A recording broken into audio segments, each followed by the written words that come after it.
আজকে ঘরে সিম্পলভাবে এগ রোল তৈরি করব। প্রথমে একটা কড়াই নিয়ে নিয়েছি, তার মধ্যে ময়দা দিয়ে দিয়েছি, তার মধ্যে লবণ দিয়ে দেব কিছুটা পরিমাণে। এবার লবণটা ভালো করে মিশিয়ে নেব।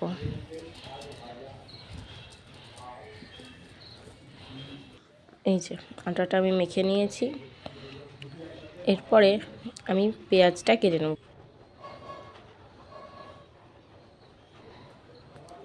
এবার রুটিটা বেলে নেব। সবগুলো রুটি একবারে বেলে রেখে দেব, তাহলে আমার ভাজতে গিয়ে সুবিধা হবে। এই যে সব একবারে বেলা হয়ে গেছে। এরপর আবার কড়াই গরম করে নেব। কড়াইটা গরম করে নেওয়ার পরে তার মধ্যে একটা একটা রুটি ছেঁকে নেব। সেটা হালকা এপিট ওপিট ছেঁকলেই হবে।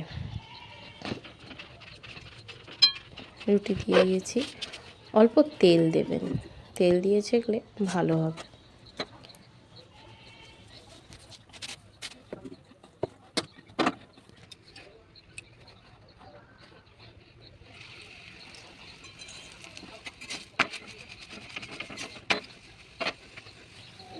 ডিমটা ফাটিয়ে দিয়ে নেব, তার মধ্যে একটু লবণ দিয়ে দেব।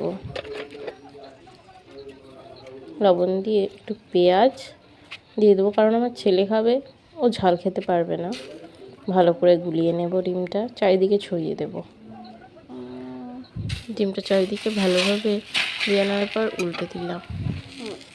এবার একটু তেল দিয়ে নেব, যাতে ডিমটা ভালো করে ভাজা হয়ে যায়।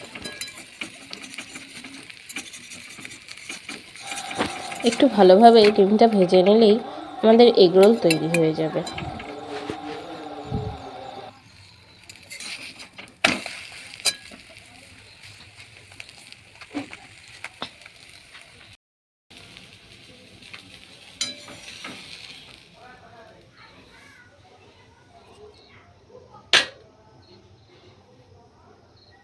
সবকটা এগরোল একই প্রসেসে আমি ভেজে নেব।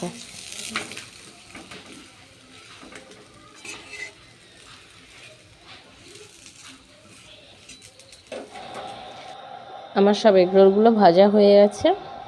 এবার চলো ছেলেকে দিই, দেখি ও কি বলে। দাও।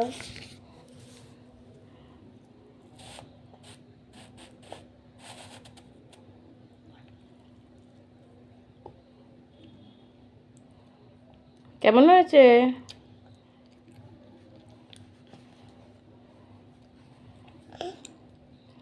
কেমন হয়েছে তোমার এগরোল?